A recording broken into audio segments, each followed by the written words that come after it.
Welcome to the Porsche Club Insider, your one stop for all things Porsche and PCA. Here's your host, Vu Gwyn, and the Insider crew.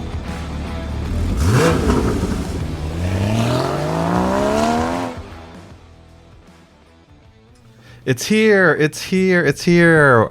Believe it or not, it's here, Damon, and you weren't here when we celebrated with some PCA members just before the Thanksgiving holiday. So I wanted you to get the opportunity to open it up. Yeah, I still haven't seen it yet. So I know you haven't. That's why I thought I'd do it right now. Thank you. While he's doing that, I want to welcome everyone to episode 144 of Porsche Club Insider. We're back at PCA's national office. The previous, I think, 2 podcasts we were on the road. So we're actually doing this a little bit differently because we're changing sort of the setup. Yeah, it feels weird not having headphones on. Yeah. Even though we didn't have headphones on for the past 2. So there it is. It is. Are you impressed by the size, or? I thought it would be solid silver, and we can melt it down and then go buy a Porsche. Look, I didn't think it was going to be solid silver, but I definitely thought it was going to be larger. Yeah. And it used to be.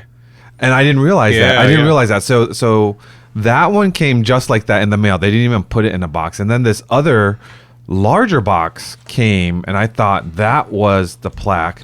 But in that huge box was the mounted and framed letter Postcard. from YouTube. Nice. So yeah. we asked Honestly, YouTube, how much money are you saving by shrinking these awards? Really, I mean, you are billionaires. You're owned by Google. Step it up. Step it up, YouTube. We've seen it for so long, and now we're gonna have to put it closer to the camera to make it look bigger. But nonetheless, we are very proud and very thankful for all you that are listening and have watched us. You know, we really appreciate the support. And best of all, now my staff can stop hearing me talk about 100,000 subscribers. Now it's going to be, all right, 1 million subscribers is the gold award. Now that is a huge jump. Yeah. I mean, to go from 100,000 to 1 million. Obviously, we're going to keep trucking and going down that lane, but wow, 1 million's a big step. I wonder why they don't have, 500,000 or something like that. Anyways, I think, what is it, 100,000, 1 million, and then I think the Platinum Award, I think it's called, or Diamond or whatever, is 10 million, I believe. Well, we're just going to focus on good content. Yeah, exactly. All right, so let me see. If you aren't currently a PCA member, grab that VIN, head over to PCA.org, and join as a member. It's just $56 a year, and you get tons of great content. You get a world-class magazine to your mailbox every month, and more and more and more. For those of you that are looking to put a Porsche on your driveway, check out our test drive program. You can do so, again, at PCA.org.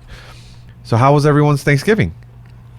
Well, if you ask me... Yours was a little troublesome. Yeah, so I was all prepared to be at the YouTube 100,000 party that we had here at the office, but Monday, I was not feeling great, so I woke up a couple hours... And when I say a couple hours late, I woke up at 5 instead of 3, because I was really trying to get this, or 7 instead of 5, because I was really trying to get this party. And, I started feeling a little bit... This cold is hitting a little harder than Tuesday. It felt like it hit, but then I was over the hump. And I was talking to you. I think I'm going to do my control arms tomorrow, which would be Wednesday. I was about to say, how about you rest? Yeah, exactly what you said. Yeah. And, oh, man, Wednesday, hit you like a I ton was of in bricks. bed until about 6 p.m. Oh. Yeah, I woke up. I missed a call I just had. I woke up to him calling me, and I'm thinking, oh my gosh, and work call and all that I had scheduled even. But yeah, my Thanksgiving, not great, but it can't get much worse, in that sense. I played video games, but so I was okay. Now, Manny did send me over a photo of the incredible table that you had for Thanksgiving. Well, not me, but my parents. Oh, nice. Like it looked like it came from the Ethan Allan catalog. It was gorgeous. Yes, my father loves decorating. You would think it would be my mother, but it's actually my father. And so right after Thanksgiving, he goes right into Christmas, where I think he has over 100 and some nutcrackers. Oh, wow. Plus all the other accoutrements for Christmas. So the okay, grandkids like it. Of which we have had the announcement that there's going to be a 4th grandchild. What? Ooh, congratulations. Derek. Wow, Derek. Yes, he has exceeded the Alban family. Not the my father was one of 12 children. Wow. And my mother was one of 7. So is Derek chasing that record? My mother said to Lena, my daughter-in-law, just think when you're getting done at 4, there were still 3 more to go and 7 more for his mother, which I can't imagine having that many kids. But congratulations, Grandpapa. Yeah, so we have another grandchild coming. You probably don't know what boy or girl yet. No, they said they weren't sure. They said they have 2 girls and a boy, so they let this one be a surprise. Okay. Wow, that's some big news. I don't think the kids really understand that they're getting another. Like I told our grandson, the youngest, I said, enjoy these next 7 months because you're going to be a middle child after this. He doesn't understand. No, he doesn't understand. He will soon. Yeah. More importantly, how was turkey and ham? Because I know you have a bit of a. I said my expectations. I said my expectations. Here he goes. I just tossed it up for him. I didn't stop at Burger King on the way home for a proper meal or anything.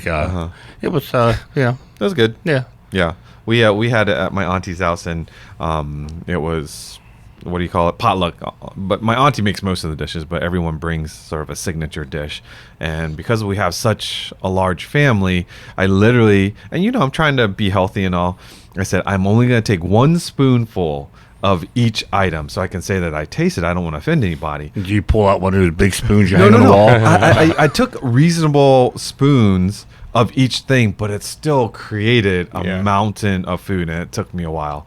But we stayed up pretty late, played Family Texas Hold'em, and came out ahead, so I was pretty happy. But we got to do some car stuff too.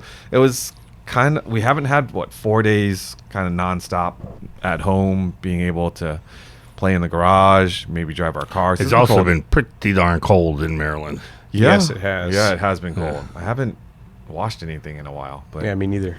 Well, what else is new for you?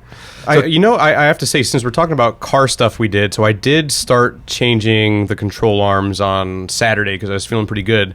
Now, this is something which car? On your Mazda. Mazda, yes. Yep, on the Mazda. Bushings going bad, and the bushings come on the control arm sort of thing. And, if you pull a control arm out too far and it kind of knocks the knuckle, and then it pulls the CV axle out of the case? Out of the case. Not the case out of the transmission, but how do you know when it's back? Does it not wiggle? It'll click? It'll click when you push it in. Okay, so it'll click. 'Cause that's what I'm currently doing. Once that's in, I could zip it up tonight. Or it'll push all the way in. You may or may not hear it click, but if it didn't click, when you put your transmission fluid in, it'll come right back out. Gotcha. Well, there's fluid in there, so... But because I'm thinking, before I lower the car down to the ground, I want to make sure it's in there so I don't mess anything up. Yeah, and don't push from the opposite end necessarily. Like, you want to get to where the tube. Yeah, exactly. Because the tube it squishes on the outside squishies, too. right? Yeah, exactly. Technical term, squishy. Okay, cool. Well, that I've been meaning to ask you all day, so might as well do it here on the podcast. So I continue to have a little bit of garage time with the 356, and I brought some show and tell because I learned something. Now, this is what's great about having a lot of friends that are technically savvy, and especially 356. Again, so technical, he printed out the pictures. This is Mr. Bill. So I posted a photo. I put a new ground strap on the 356 ground strap here, and this is a picture that I posted. Yep. And you should see it here on YouTube. Yeah, we'll throw it up on there on YouTube for you guys. But you guys take a look at this, and what do you think of that job? Any questions or concerns, or everything look right to you? I feel like you need to put connectors onto 3 more posts. Nope.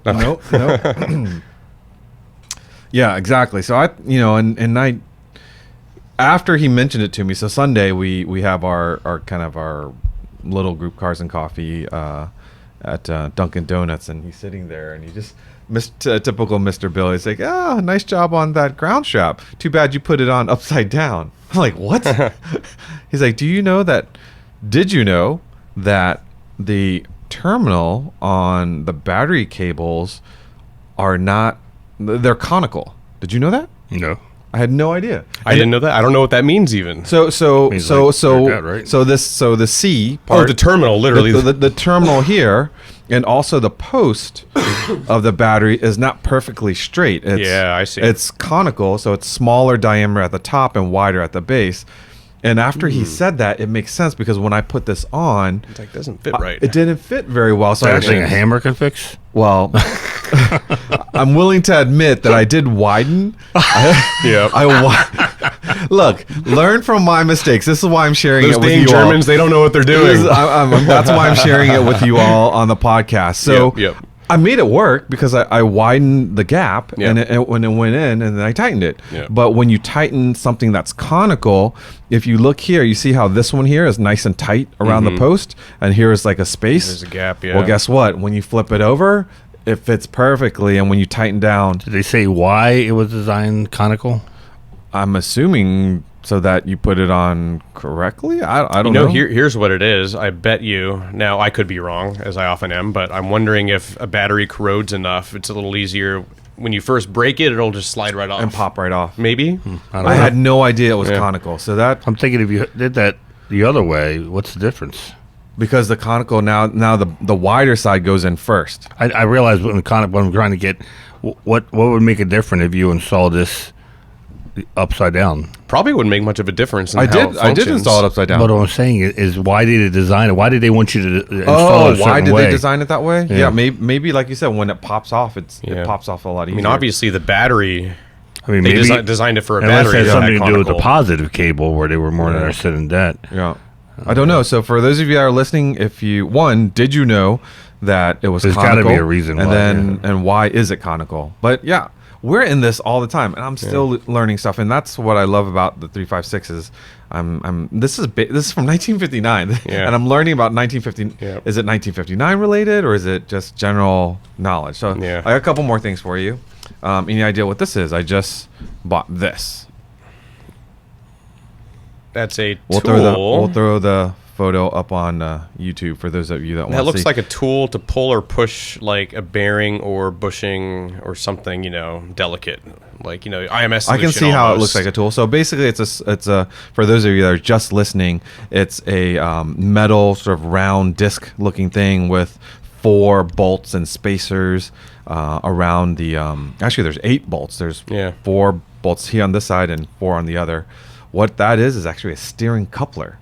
I could see that. Yeah. So the steering shaft goes through here and here, and perhaps because of cost savings or the way they designed it in the early days, is instead of all metal, that coupler is held together by rubber.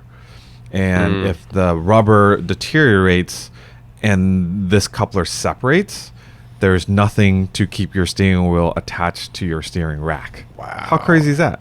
Yeah, well, that's obviously to damp probably road fuel. I mean, that's the obvious thing to me, right? Right, But is right. it worth putting rubber right there?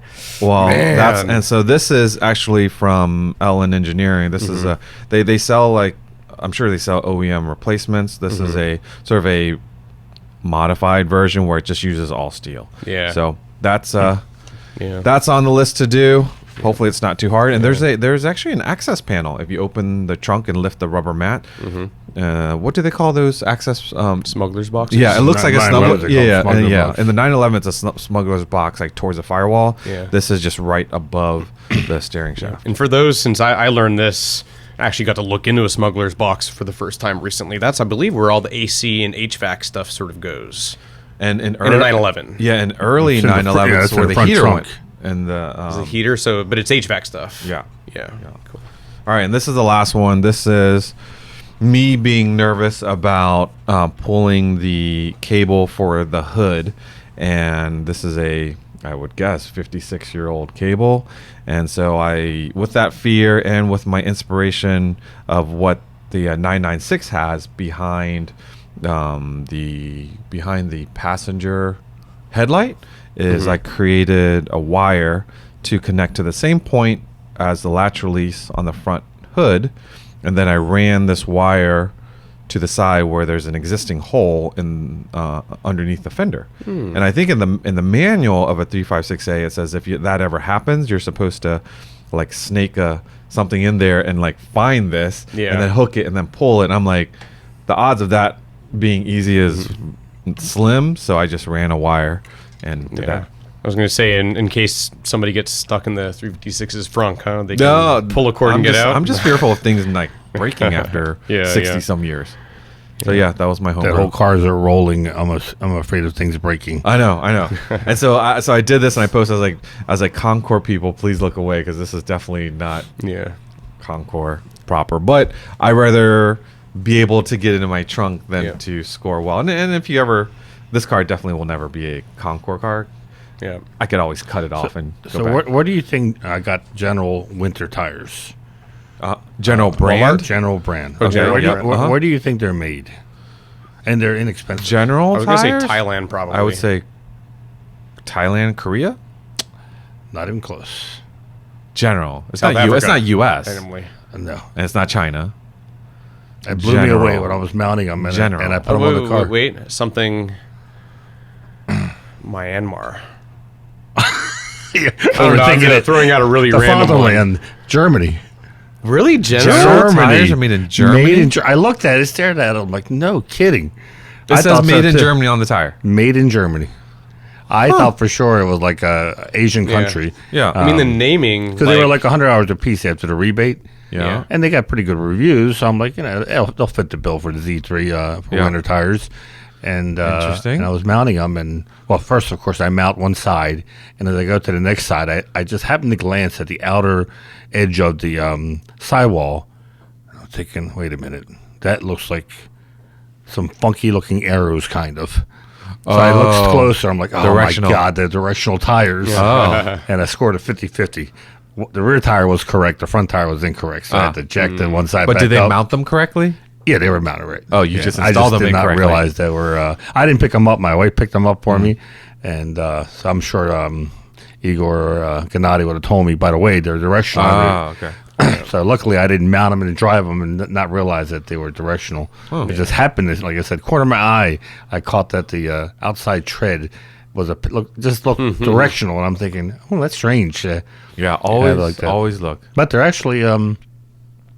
pretty decent. They're quiet? How they ride? Yeah, they're quiet. The Chinese cheap tires that we got all season, they took about 1,000 miles of break-in. Oh my god, they were kind of scary to drive on. They'll probably last you 10 years. And these were right from the get-go. I drove them to Carts and Coffees just to feel what it was like. Yeah. I think usually when you mount winter tires on, especially if you have a car that's not particularly performance oriented, winter tires are kind of squishier and stickier. So in some ways you feel like they're more planted than the tires the summer tires that you took off. No, I'm always careful because I want to, if you take turns a certain way like you do in the summertime, you can't do that if you have softer sidewalls and more tread on your tires. But they were surprisingly, I guess I had the confidence when I saw made in Germany. They've got to meet TUV and TUV levels. I didn't say you could drive them in Germany. Yeah, they're made in Germany. That's what I thought also. I'm like, I wonder if they're actually legal in Germany. Interesting. Well, Cars and Coffee was pretty cool. It turns out 356s aren't very rare because there was a bunch of them there. Yeah, I was going to say, no one's afraid to drive them in the wintertime. I was kind of ashamed because I thought Chip Reichart and his Speedster, I thought he lived in Annapolis, and so when I saw he lives close by, that he was coming to Cars and Coffee, I'm like, well, if Chip can drive a Speedster from Annapolis, I better drive mine, or I'm going to be shamed when I get there that I didn't drive. I live like 15 minutes. He goes, no, I live around the corner. I'm like, oh, yeah. But Bob Miller, he drove a lot of cool guys. cars. Met the youngish guy with his dad's 356, and he actually, I looked into the interior of his car. He's so nice of him. He sent me an email later. He's like, I hope it's okay that I'm reaching out to you because you inquired about the cup holder that I have in my 356, and when I inquired about it, he told me he got it off of Etsy. So he sent me the link, and it's someone that makes it off of Etsy. It's it's like an aluminum. I think it's aluminum.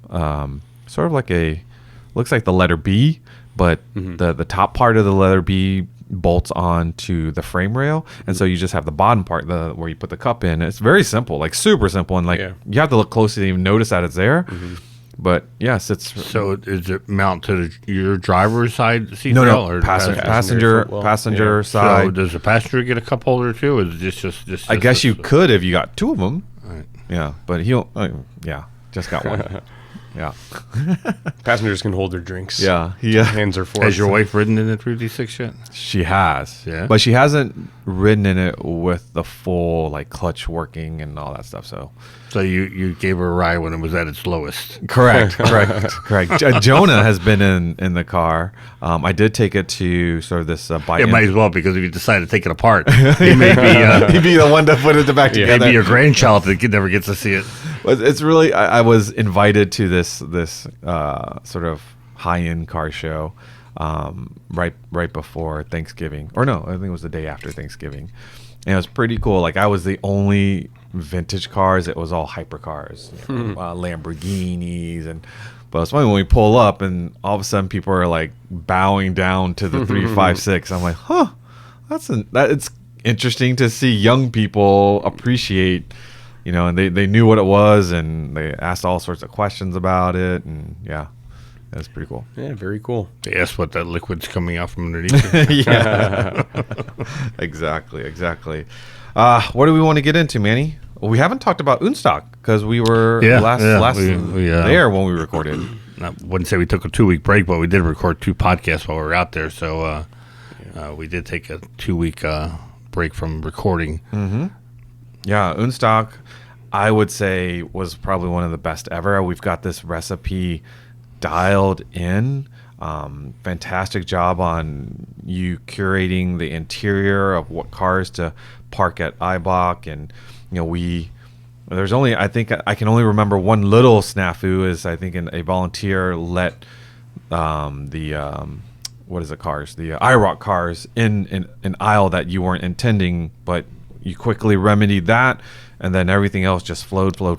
Yeah, so behind the scenes for people who came, we had done a site visit here before, and we mapped out, Melanie Williams, our events manager, we mapped out a display area, put it on a map, and gave it to everyone ahead of time saying, here's our plan of how we're going to park their cars. But when we get there, a couple days before the event, the folks at IBOC had done a full cleaning for the show. Oh, yeah. And they had emptied some aisles that before were filled with pallets. So suddenly, it gave us an opportunity to repark cars. So it was almost like we had to throw away the playbook and say, well, we're going to move the IROC cars, the tribute cars that were built for the IROC series, or commemorating the IROC series. We were able to put them side by side instead of just in a line. And that allowed us to, so we had to switch things around. And that's why we get in there earlier, because the hopes is we will anticipate any kind of changes, but then as we look at the property, we tape every single car that's going to be positioned in place. Yeah, for event planning, I would love to say that we get to enjoy the event, but we're all working, and it's pretty long days, very early in the morning till pretty late in the evening, and preparing for the unexpected. The folks at IBOC were very welcoming and did a phenomenal job of cleaning the place. It almost looked surgical. Yeah. Once again, allow us to. People were amazed that we had such full access to the entire factory, and they were amazed that the factory was even there, and that they actually made springs, not just during the event. Yeah, they had 2 robots displayed with employees showing what the robots do during a normal workday, which that was my funny scene when I saw a row of like GT3 and GT4s, and everyone's back was toward those cars, and they were watching the robot do its thing.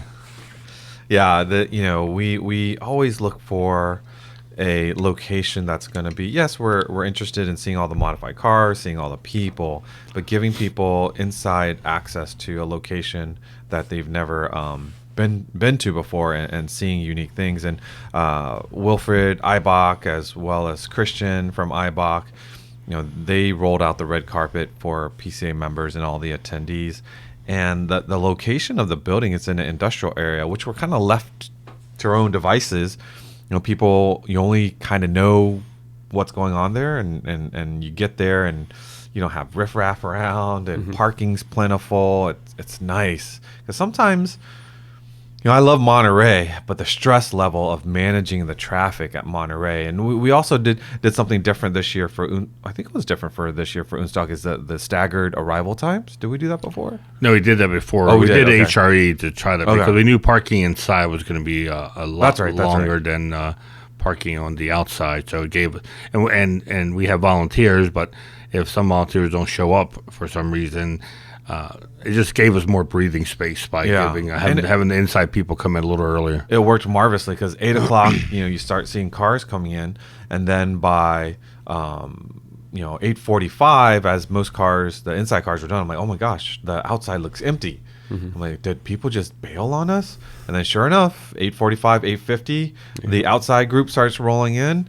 and starts filling up, and by I was impressed, by 9:45 I would say 95%. Well, the volunteers are great because Saturday we spent the whole day parking. Luckily Damon wasn't sick last weekend or the weekend of unStock, because he was a big help, not just in bringing his rental car and using that as a visual idea of how we're going to, if cars could back up easily and get them in these spaces, but also from artistic point of view, because I would ask him from a photographer's point of view, how do you think this looks? Should we park the car this way? Should we park it that way? And should it be staggered? Should it be in line? And so we would lay down a piece of paper where we wanted to center the car, which was easy for the volunteer, because I would tell them, okay, I want a 56 and an early 911 here and here, and I want a later modern 911 over here, and I could walk around to the other side of the factory and be working on that, knowing that the volunteer understood and knew exactly where to park them. Yeah, and it is quite the logistics plan, and those that have never done that before, if you don't take into the consideration of how many times you're going to ask someone to back up, it could create a nightmare. So when you bring people in, if they can just pull forward or make like one backup move and be in the right place, it changes the whole efficiency of the system. And that's what we do. And as I said earlier, I felt like we've got the recipe down for that event. A lot of people have come up to me and said, can you do it in Chicago? Can you do it in Maryland? Can you do it in New York? Can you do it in Texas? To answer your question, I would love to. I know our executive council would also love to. It's just a question of timing and resources. So we're thinking about that. Don't think that we're only focusing on Southern California. I think unStock will always have its SoCal event, but other events around the country and in Canada as well. Certainly that is on the horizon. We just have to figure out the details for it. What I liked about it was, I'd say, 99% of the cars there were homegrown modified cars. So it wasn't necessarily like SEMA where you have these shop builds. These were ones that people did themselves. We did have SEMA cars. We did have SEMA cars, but the 99% was homegrown. Because everyone, to a certain degree, I would say the majority of Porsche people modified their cars.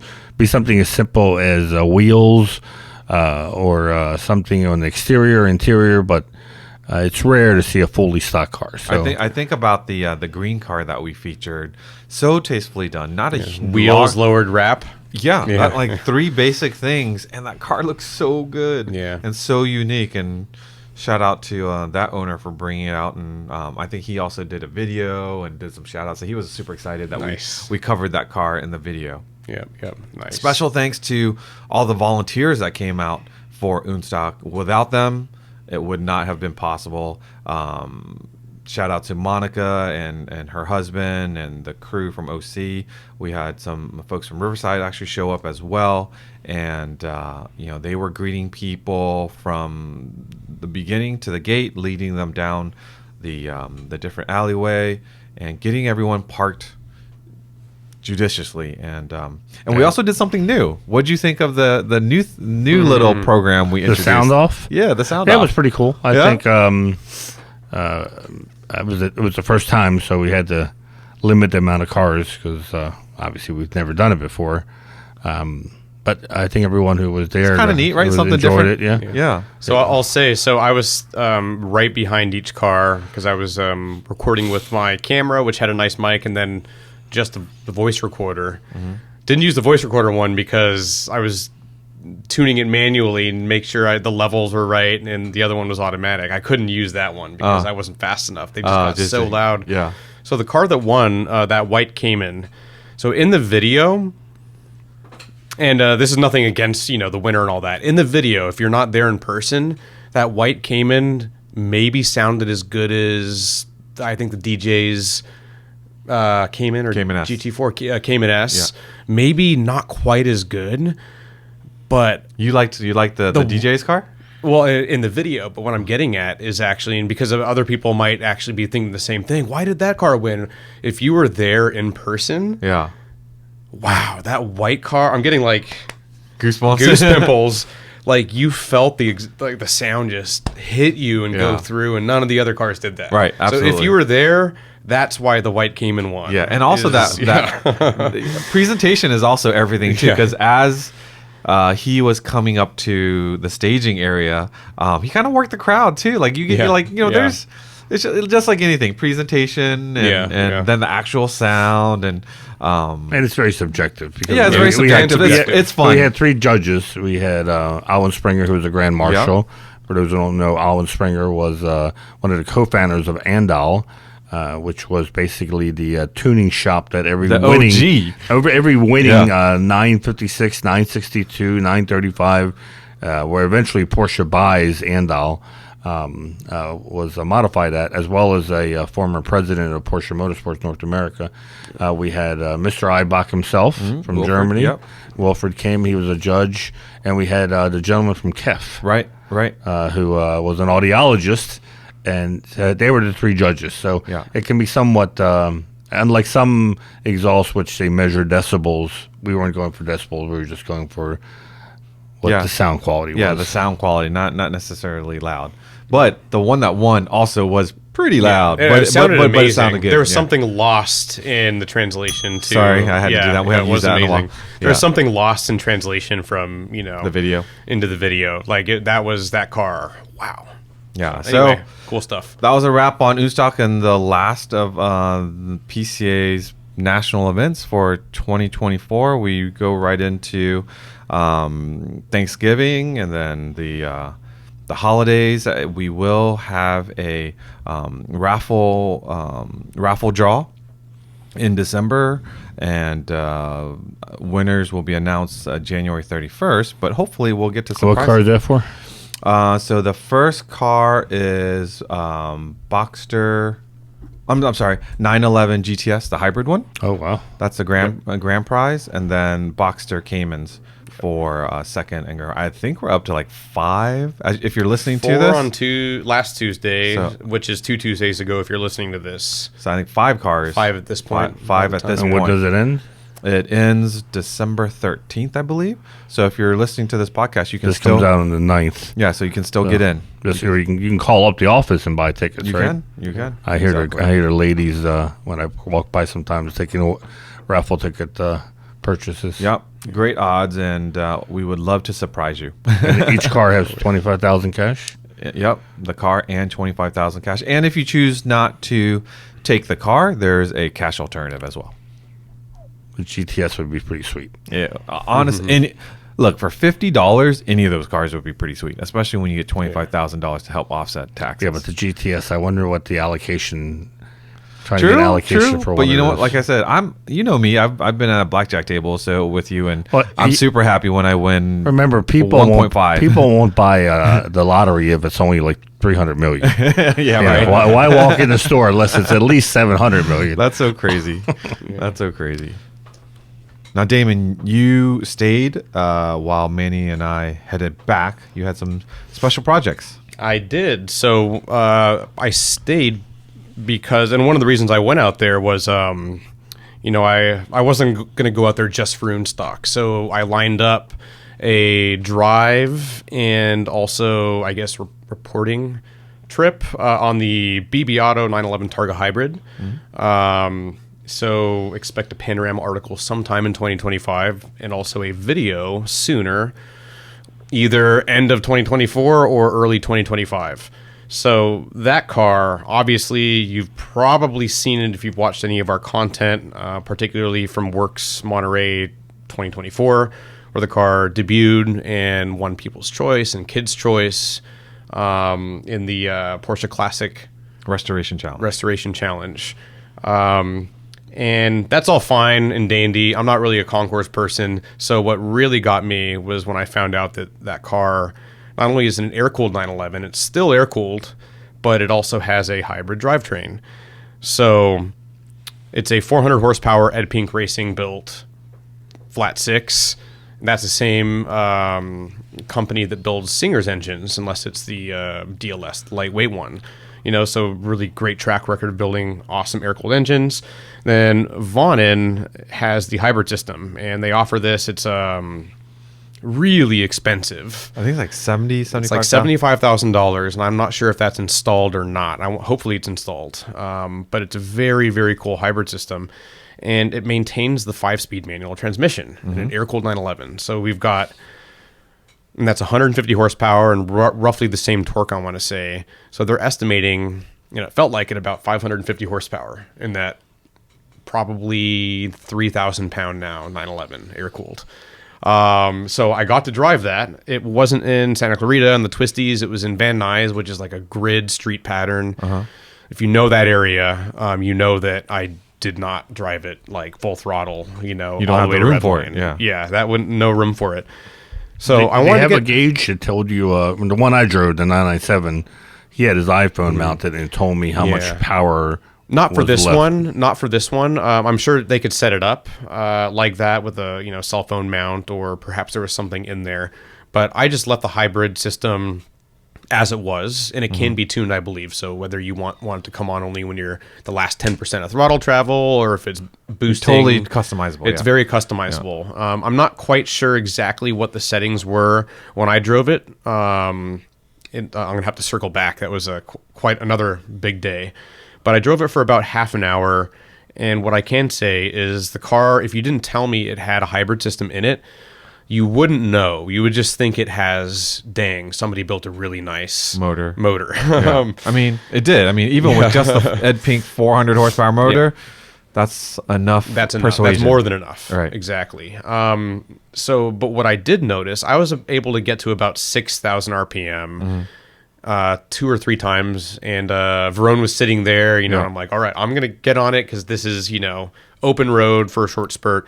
I could never get over like 6,000 RPM because I chickened out. It's just too fast. It's too fast for the streets, and stoplights and all that. I probably could have, but man, that's one of those cars where how does really need a how road. does a G body lightweight car like that with 400 plus 150 horsepower, how does it put the power down to the rear wheels? Because it's only rear wheel Pilot drive. Sport Cup 2s. Sticky tires. Yeah, sticky tires, and I think It was a turbo body on that, right? turbo body, so it's a wide body, it's a turbo look. Wheels. Yep, M491. Yeah.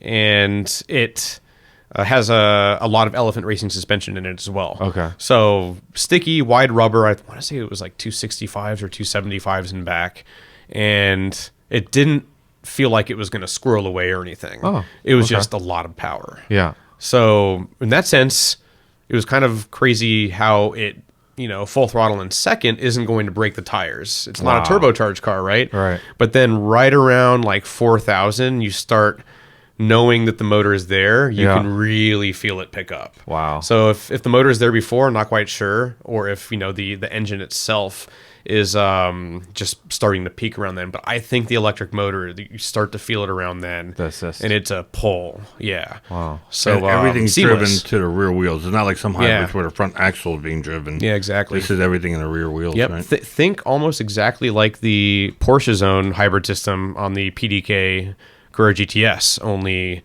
Vonnen can do it with PDK or a manual transmission. Now, did it still have its 915 transmission? I think it was. No, so they swapped the 915 out for a G50. A G50. Okay. And I said it was an 88 earlier. It's an 86. Right, I drove that- an 88 some other recently I as remember well. it was an earlier M491. That's why. Yep, it's an M491. They took the 915 out because, and I would have to double check with Vonnen, but it sounds like the G50 is just a better transmission. I don't know if it's impossible to put up to a 915, but Okay. I'm guessing G50 is stronger and, Okay. and all that good stuff. So yeah, it was easy to drive. The power delivery was seamless. which is really cool if you like naturally aspirated kind of motors. And yeah, it would take a straighter, more open road with a lot less traffic around. And if no one told you that it had the hybrid system, you just thought it had a hot engine in it, yeah, right? exactly. So That's it pretty cool. Doesn't even feel like a supercharger or anything. It's, No, not at all. That says a lot That's about cool. Yeah, it's totally hybrids. seemless. Yeah. It's totally seamless. totally The seamless. fact that you can You not might tell. think, because I mean, if you put two and two together, and I can't know, because a 400 horsepower plus 150, 550. Yeah. We can only estimate that it's 550. So Right, let's right. say it's probably in the 500 to 550 range. Yeah. Because that's, if they put it on a dyno, it's not gonna make, unless the engine's stronger, than what Yeah. it's rated at. It's not gonna combine to be a perfect, Right, square right. number. But Still though, I mean, I said this before when Manny drove, I think it was a 997, the Vonnen 997. Like that technology is incredible, but the price tag is what's keeping it in the hands of a lot of enthusiasts. But imagine if you could take any of your normally aspirated cars and put in an electrified flywheel to give it, I'll take 50 horsepower, even if it's a little cheaper. 50 horsepower in a bone stock M491 car, a boost to that. I mean, that's turbo power level, It right? puts no more stress on your engine. Yeah, actually, it helps it. Yeah, it helps you're it. right. It helps it, and then It's pretty impressive. yeah. So the big thing is that you don't get. I mean, turbo lag is great in the sense that some people love it, and for me, it It's depends fun. on the car. It's fun. It's a characteristic of how our car is driven. But there's a lot to fiddle with, with getting a turbocharger to run right. I'm sure a supercharger, if you want to get that sort of power and stay emissions legal, by adding a supercharger or turbocharger in certain states, or building out a naturally aspirated engine, that's going to be really tough. Yeah. So if you can just bolt on a hybrid system to your air-cooled 911 or How- water-cooled, like how- that, it's emissions legal. How is the So- battery charged? Through the brakes, I believe. I'll have to look back on my Vonna material, and I have a little bit of research to do, but it's the Is there- brakes. Is there a plug on the car? Like a No, it's not a plug-in. It's a Okay. lightweight battery. Relatively, I think the whole system adds like 150 pounds or so. Man, that's awesome. And it recharges very fast. 'Cause yeah. when I drove the 997, yeah. by the time I went basically like the end of a long street, turned around, and by the time I got back, because he said I was 12 seconds, I think he told me, full throttle. Yeah. I think it's 20, 20, but okay. who's going to be? But full there was no throttle for way I 20 could even go seconds? anywhere. I think I went, like Damon said, maybe 7, 8 seconds. Yeah. Very dangerous of losing my license. Yeah. So I slowed it down. So I never hit 20. Maybe on the track. Yeah. But by the time I got back, and I wasn't hitting the brakes on purpose or anything. Yeah. But by the time I got back, it was back to like 97% charge. Oh, nice. Yeah. So I don't think there's any sort of exhaust gas recirculation. I'm pretty sure it's just brakes. Yeah. In the Panorama article, definitely will be details on that. But it's 20 seconds of boost, and then you brake for the next corner, and it'll fill it. I don't know if one corner is going to fill it all the way up, but you'll have a significant amount of boost just after one corner, sort of thing. It'll keep it where it needs to be. Well, I'll continue to keep looking at that technology because I think one day a lot of our who knows where the automotive industry is going to go, if it's going to be more electric or ICE is going to remain. But if this becomes an option for an enthusiast down the road at a reasonable price, because I think people put several thousands of dollars worth of supercharging or turbocharging or modifying their engines. Let's say it's 10 grand or 15 grand. A power adder that's super simple to put in and doesn't, as Manny said, affect the internals of the engine. Man, that's tempting. Yeah. Oh, yeah. Yeah. It might be the only, in some areas in the world, it might be one of the only ways to add power, staying emissions legal. So while you were doing that, and before we got on the plane to head back to the east, we dropped 2 podcasts last week, and it was because we stayed a little bit after unStock and connected with photographer extraordinaire Michael Allan Ross, who you've seen many of his photos within PCA, but then was definitely in Porsche Panorama. And then And he has a new book out that would be perfect for Christmas. oh yeah, we'll if definitely you're, talk about you're that. looking for one. And then Manny put together an opportunity for us to interview Sam and Gianni Cabiglio. And I'll let Manny introduce who they are if you don't know. Yeah, so they basically take care of Jerry Seinfeld's collection. And take care of means not just maintaining them, but getting cars for him. And Sam is, and his son too, Gianni, is a total true experts in the Porsche mark. The kind where they know cars by serial numbers. Oh, they don't say just 917 or 906. It's always 917-34, 0334, or something like that. It was really, chassis. It was really weird to listen to, because I was behind the camera for this one, to listen and watch Sam talk. You know, I was looking at my recorder most of the time, so I wasn't looking at. So I'm hearing Sam talk, and then Gianni talks, and yeah, the voices are different, but it's almost like they're the same person. The level of knowledge that they have about these cars, and you don't find people in their low 30s, mid 30s that are right. And I think you may have edited out some parts of it, but there were times when they were talking about facts and debating amongst themselves, and Manny and I are just staring at him, going, "This is really going down." Like father and son. Yeah. And father was right. Father was right. He thought it was wrong, but it turned out he was right. Yeah. But yeah, it was. And Sam was, generous enough to offer his time. Offer number one that we could record the podcast at his hangar, and then offer us a tour of part of Seinfeld's collection. Oh. Can we go into that? Because that was, I'm still processing. So for listeners, they asked that we not take any photos or video. Yeah. Because obviously Mr. Seinfeld likes his privacy, which we can 100% understand. And if I look unfazed, it's because I had to go drive the BB car when this was happening. Damon had to bug out. He had loaded his equipment up, and he had to, like you said, go do work. I can say, I'm sure this will be fine, I can say that we were reunited with the classic Club Coupe. Yeah, so it's about... That's where it is, huh? Nice. How many cars do you think we looked at? 60 maybe? Oh, yeah, probably 50, 60 cars. It was really like 3 hangars. I know you said 2, but one hangar was front to back. Yeah. And then the other one was by itself. And it's... I think I would expect it. It's not a working hangar as far as they're not rebuilding cars or anything. The cars are beautifully displayed. But I would say not working on cars, but managing fleet management. I think of like running a tractor trailer fleet, of making sure when things need to be oil changed, license plates, and it's like insurance. What Porsche's fleet managers do for us in press cars. Yeah, exactly. But these cars. Oh, yes, Gianni. I said, I said it's tough enough for me with 3 Porsches to keep track of how often I got to drive them, when the oil changes, when this, when that. I said, how do you do that with all his cars? Yeah. And he goes, fleet management software. And he showed me on his phone, and he had all except having 4 trucks and 4 Econo vans. Yeah. He had all the Porsches, and it said, in red when it was due for an oil change, when the tires were aging out, all the fluids, what mechanics were going to be working on it. It was really fascinating to see at his fingertips, and I would imagine Jerry could look at the same thing and see. And managing those cars is time-based, and obviously those cars aren't going to see street use to the level where you're changing things because mileage. It's all time-based. Of course, I got to ask, what was the most impressive car? And that was a tough one, because I've seen a lot of the cars here and there at different shows or whatnot, and that's an easy one for me. I think. What was yours? The very early Gamon, the hammer marks.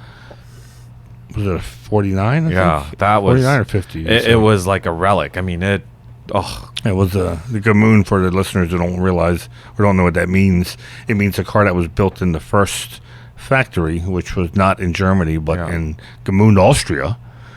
Because they were afraid the Allies were going to bomb Stuttgart and hurt the Porsche family. So they wanted to move the factory to Czechoslovakia, the Germans, but Ferry Porsche found a place that was on the other side of the mountain from Zell-am-Zee, where the family compound was, and was a sawmill, former sawmill. They converted it to the factory, and this is where they built the first few 356s before they, after the war, decided it's safe to go back to Stuttgart and continue production soda. They're known as Gamoons, the first early ones. And you can still visit that site. Yeah, we've been there. It was cool to see. I asked Sam if that car was there, and he said yes, because I remember seeing it at Rennsport too. Yeah, that car was incredible. You literally saw the hand-hammered marks on all the panels, and the quality of metal back then, because I guess because of the war and metal was scarce. Like you could tell things were kind of cobbled together, but then you could also see. Again, I know I'm talking a lot of 356 lately because of my car, but you can see where all that stuff developed from, and to see how some of the good stuff continued on down the road for several years, but some one-off stuff on that car, like until 1960. Yeah, right after you. Yeah, exactly. But yeah, to me that was so cool to see. I like I guess the car I'd never seen before, or even heard of, was the turbo version of the 50th anniversary 911. That was a surprise. They totally got me on that. Yeah, so I looked at this car. I kept on looking at it. I'm like, it looks like a 50th anniversary 911, but it has like a body kit on it. And I asked, I can't remember, I asked Sam or Gianni, but I said, this is the 50th anniversary 911, but it looks different. Yeah. And he said it's a turbo. One of one. Evidently, if I got this right, Jerry liked the 50th, but he asked Porsche if they could make him a turbo version instead of just the regularly normally aspirated. Wow. And so that's a car I've never seen before. Yeah. And it was... might not for a while, too. Yeah. And it's pretty cool. It was tough to take it. Like, obviously, you're like a kid in a candy store, and you want to take it all in, and you're trying to listen to every word that they're saying. You're looking at all these... I mean... with due respect, I'm not going to list the cars, but it was like the who's who of all the Porsches that you would want. And there was a few other marks that were in there, which those cars were very cool too. But to process that, they had all these cars, and in this particular location, all the cars that are there are ready to be driven at a moment's notice. That's impressive. There's a good mix of vintage air-cooled and modern 911s. So it was a treat, and I really appreciate that they gave us the tour of it. It was. You know what we should have asked the Cabiglios if they've driven the Classic Club Coupe. So when Nathan and Mers and I were doing the GT3 video earlier, the engine of the .2, amazing. The style and sort of just how it sits on the road of the .1 would be like the perfect, if you're into the sort of first early 996s. So I'm wondering if the Classic Club Coupe drives like a .2 car, but just with the .1 styling and all that. I wish we had asked the Cabiglios if probably be easier, because you got to drive them back to back. And that makes I didn't get to drive. Nathan did. That makes a big difference when you're back-to-back driving. Yeah. Like Porsche, when we drove the new Carrera T, they let us drive the previous generation Carrera T that was also manual, so we could feel the difference at the 7-speed to the 6-speed, just in case you forgot. Yeah. And that made a big difference instead of trying to remember, I drove it like 4 years ago, and I think this is how it felt. So it would be interesting to have the Club Coupe next to the cars you mentioned, generations. Because I'm just wondering, does that make the Club Coupe the best looking and best driving 996? Yes.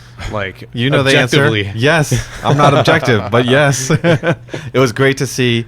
We reported it before. They drove it back from Palm Springs to this facility, and they said they love he loves how it drives. It was awesome. So cool to see the car there, and the company it keeps where I can't again I still can't process it all. Yeah. Well, let's remind folks to be sure to head over to PCA.org and sign up for our PCA newsletters, performance news, e-brake news, and Mart Fresh news, all free. All you need to do is sign up. Getting into the news, we're talking about Global Marketing Awards. Yeah, so Porsche wins Experiential Marketing Award for Rennsport Reunion 7, which is obviously makes sense. It was very well deserved. That was an incredible event, and people are already asking about the next Rennsport one. 8. Yeah. I think Porsche is talking about it, but nothing to where they're knocking on our doors saying, "Are we ready to get the band back together again?" But usually it's a 4 or 5 year cycle. 5 years, I think, is going to be their sweet spot. Yeah, because that coincides with usually a new generation of 911.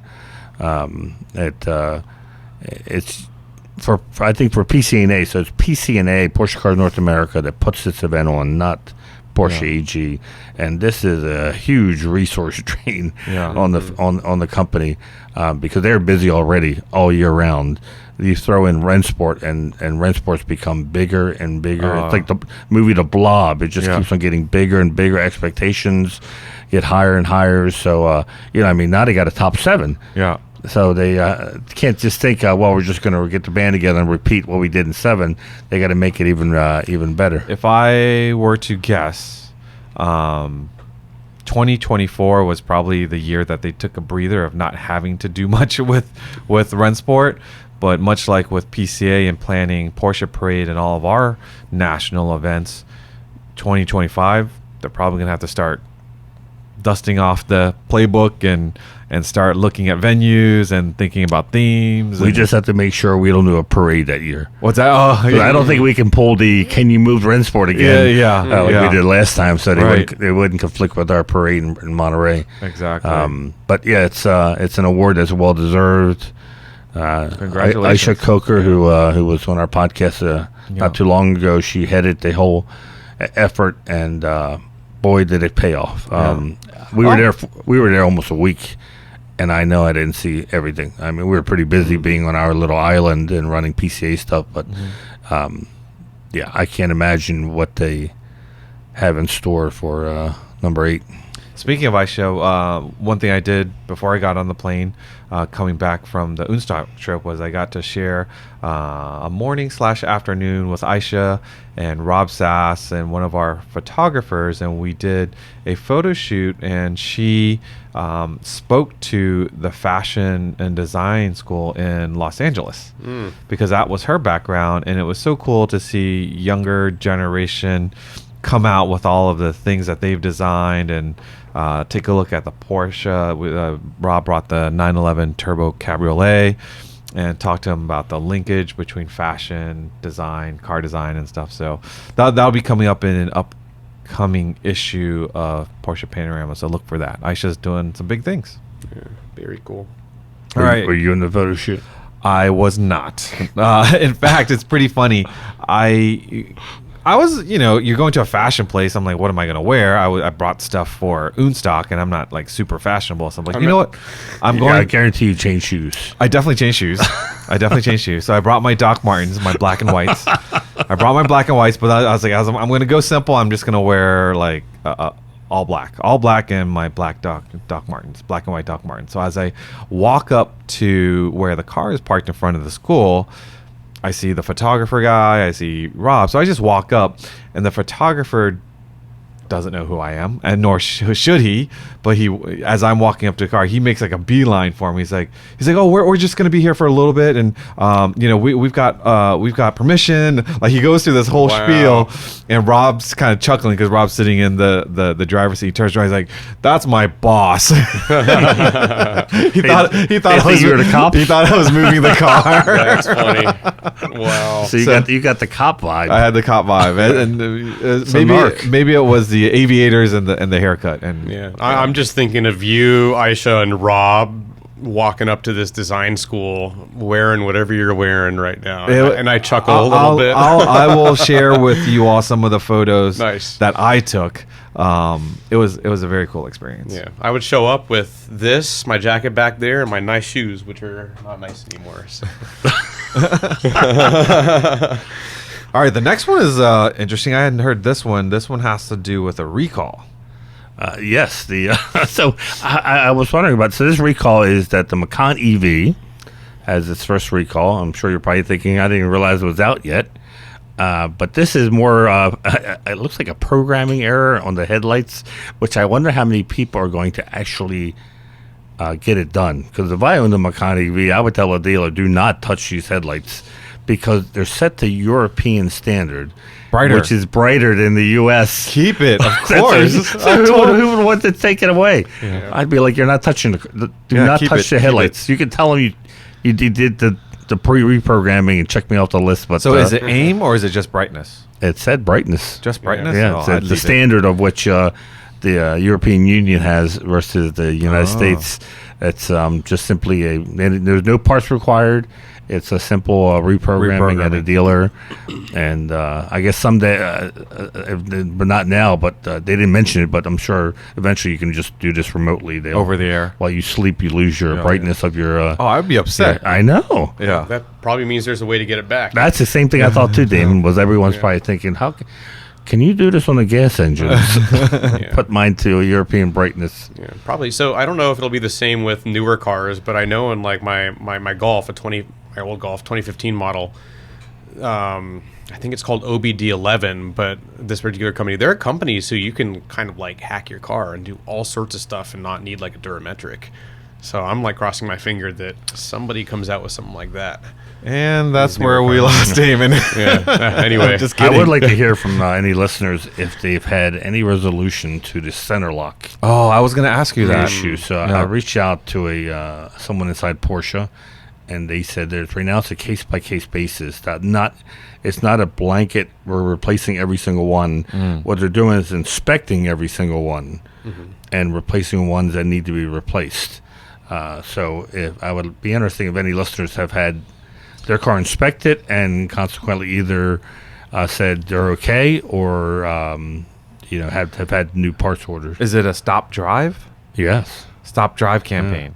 Yeah. And if you can't get an appointment for however many days, then you can't drive your car until or if it's they been find inspected. out that it needs to be replaced, how long are you waiting for the part? Oh. Yeah. Wow. Think about the... So that's not only GT cars and GTSs and turbos. Yeah. It's like one of our members wrote to us and was like, this car's a lease and I'm paying per month a lot of money, and now it's been parked almost a month. I didn't think about that. Yeah, and I thought, ooh, that does that stinks. that does bite. Yeah. So if anyone's had the opportunity to either have their car inspected or they had it inspected and find out they need to keep it parked, and if they've had it inspected, does that mean they're off the drive stop or stop drive? Yes, please comment below if you know. This next one here, Boggs, I think, sent me the first few photos of this very unique GT3RS, and the era on it is insane. Yeah, Damon wrote an article about it for at PCA.org, if you haven't heard about it, because when the GT3RS came out, we all said, what could Manthey could do to this car that is so perfect, seemingly perfect, and well, they answered. Yeah. And the thing with Manthey is they're testing tuning on the Nürburgring. For the most part, engine and transmission is left bone stock. Yep. So they have sort of these guardrails that they stay between, but then they need to make the car faster. And how do they make the car faster? By taking by eliminating your rear window and putting on the wing that looks like from a 919. Yes. So the wing, I believe, is the same size. The end plates are much bigger.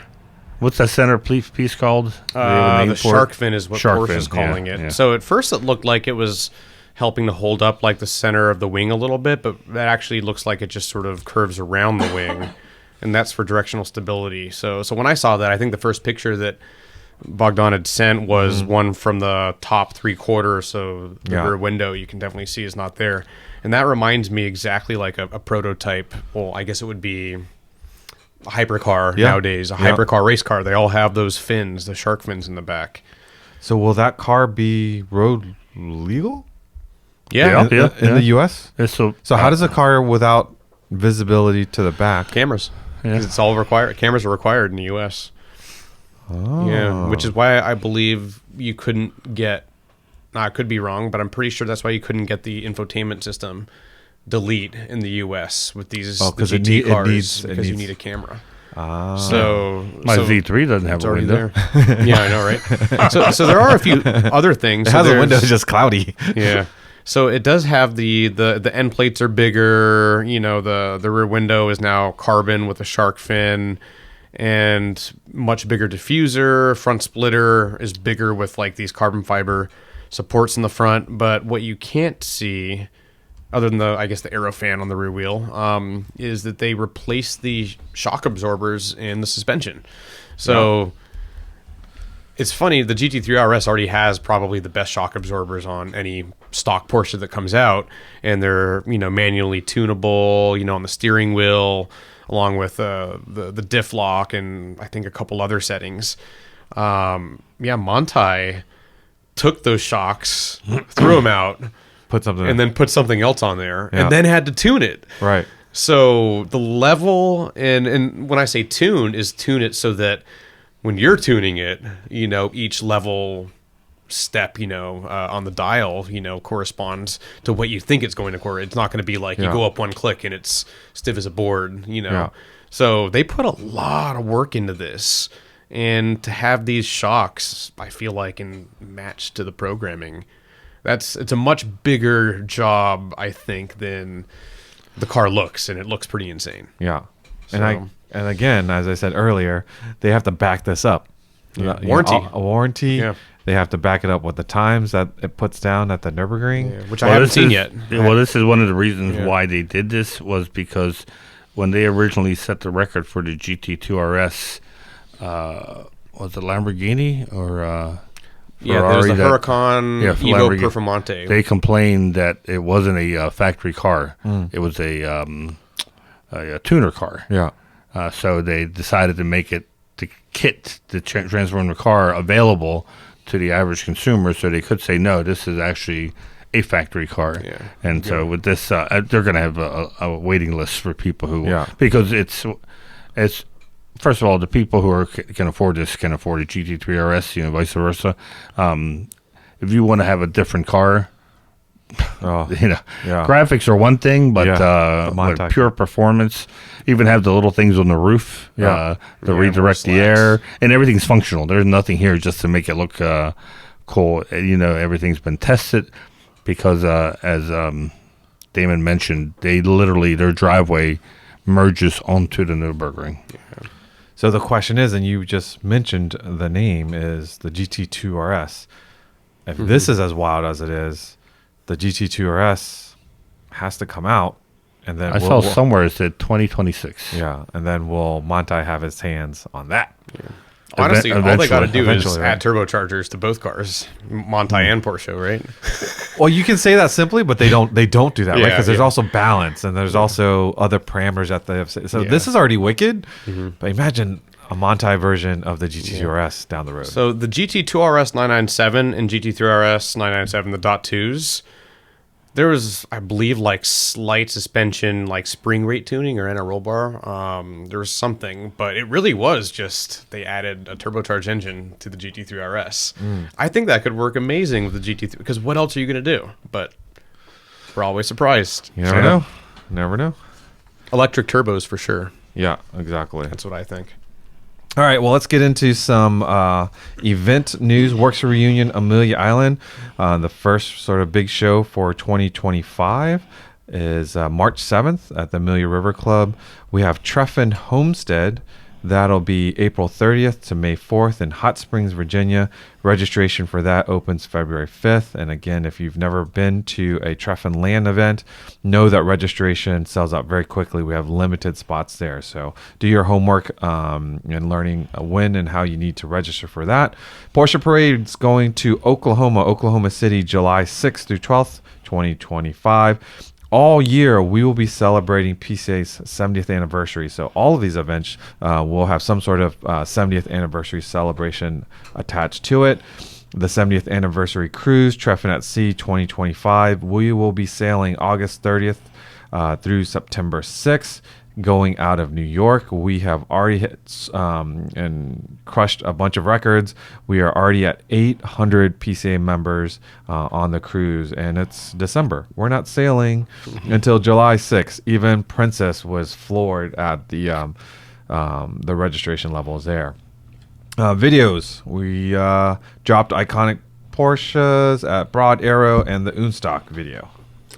Yeah, the Broad Arrow one we filmed back in August, but the video schedule's been very packed. Hopefully you guys have noticed and appreciated that, since we're coming out with this a little bit later. But we felt like it, if not evergreen, that it was still good to go, and it was interesting to see. I think what these Porsches sold for, the ones that did sell, which seemed to be just a little lower than maybe a couple years ago or something. And then there are a lot of cars that sold at later auctions or just haven't sold yet. Yeah. So regardless, all cool cars. I think it was about almost 20 or something at Broad Arrow. And if you want to learn a little bit of history, about a minute 40 or 45 seconds per car, about 20 Porsches, this is a good video to watch. Or I think one of our commenters noted that he was wondering, can PCA members go to things like this? And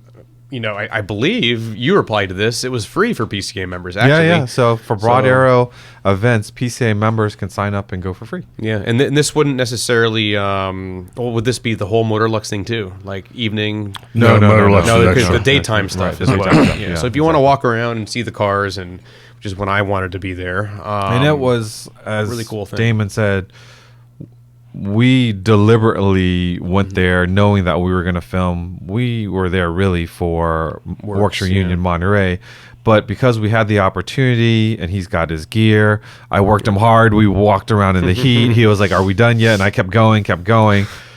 But we do this so that we know that not every PCA member can get to these events, and so that's why we record it. It is fun for us. It's also a lot of work. I laugh because I when we film and sometimes members are with us when we're filming, either they brought their car or whatever reason, and at some point I'll look at them, I go, now you're seeing the behind the scenes glory of working with PCA, because a lot of it's just waiting, looking at camera, hot outside. It's trying to get all in one shot.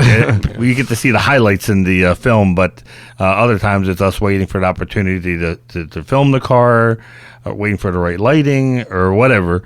We're like when we did the Broad Arrow. By the time we got to the last few cars, we had been there.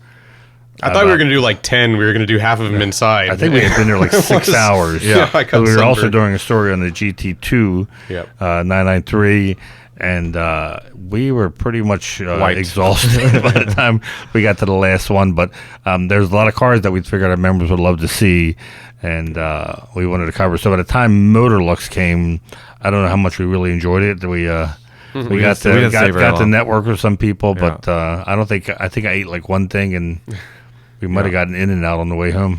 I always tell people we are like the wedding party. We're enjoying the fact that we are there, but our role at the wedding is very different from a wedding guest. And so hopefully everyone appreciates it. The unStock video is another perfect example. Like, we slotted that in. I think we said we were hoping to get started at 11 o'clock, but because I'm on stage and I'm doing other things, like, we got to wrap up within 30 minutes, 45 minutes, which means Damon and Manny are kind of scouting all the cars ahead of time. And then when I get there at 11, we talk a little bit briefly about it. But then I rely a lot on Manny's, background and knowledge of cars, and I'm just teeing up things. And I would like to say, hopefully to you when you watch it, it seems pretty seamless, but we all have our roles in bringing these videos together to you. And because we've done it for so long, it goes. I don't know that there are many production. unStock was very compressed because at least Works. Yeah. We've got from 6 in the morning to like 3. Yeah. unStock. One shot, 11 o'clock. When Damon put the text out that we're going to meet at 11, I unfortunately had my wristwatch still set for East Coast time, so I thought I had much more time. When he said, and I looked at my phone, I was like, "Oh my god, I got 15 minutes!" Right, and we were still finishing parking cars. Yeah, and I thought, "Oh, I got to run around real quick to pick some cars out." And luckily, some owners were parking them. I would ask them questions about their cars and got a little bit of interesting info. But yeah, it's. We do a lot there. We're not just there to film videos. And one of the many hats that we wear, but we enjoy it, and absolutely. That's why I work for PCA. We're absolutely grateful that we are able to do it. But yeah, if you ever kind of see what goes on in the kitchen, you'll appreciate it even more. Yes, it's not like we're covering something boring. Yeah. It's pretty fun. Good. Yep. Well, anything else before we wrap this up, gentlemen? Nope.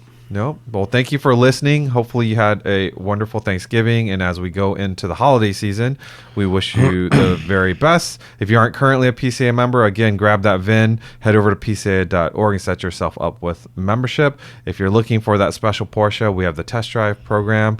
Remember to follow our podcast Instagram page, behind the scenes photos, Porsche Club Insider, all one word. Oh, and by the way, our PCA Insider bottles and mugs and t-shirts at the PCA web store. And if you're looking for PCA Insider decals, while we were traveling around, I also got some requests and people asked me to bring those along. But if I missed you at unStock and you would like a PCA Insider decal, just send an email to podcast@pca.org and we'll send you a set. And save them a step. Just send them your address too. Yeah, send the address. Exactly. That way it'll save an email back and forth. Exactly. So, folks, until next time, stay safe and we'll catch you down the road.